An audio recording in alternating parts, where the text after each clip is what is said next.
এটা হচ্ছে আমুদি মাছ, আমুদি মাছের ঝাল হবে। মধ্যে একটু নুন, একটু হলুদ দিয়ে এটাকে ম্যারিনেট করে নেব।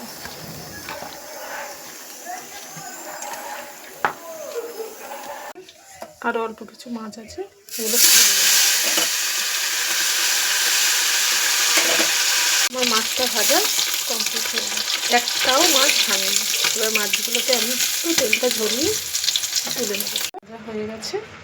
এবার এর মধ্যে একটু পেঁয়াজ বাটা, আদা বাটা, রসুন বাটা, টমেটো বাটা দিয়ে দিই, 2 চামচ দিয়ে থেকে আড়াই চামচ করে দিচ্ছি। একটু নাড়িয়ে নেব। তারপরে এর মধ্যে একটু হলুদ, একটু স্বাদ মতো নুন আর একটু লঙ্কা বাটা, শুকনো লঙ্কা বাটা। এটা একটু কষিয়ে নেব।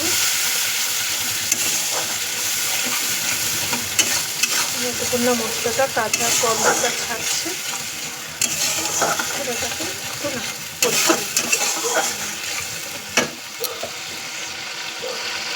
মশলাটার মধ্যে একটু ধনের গুঁড়ো, একটু জিরের গুঁড়ো অ্যাড করেছিলাম আর একটু ধনে পাতা দিয়ে দিয়েছিলাম।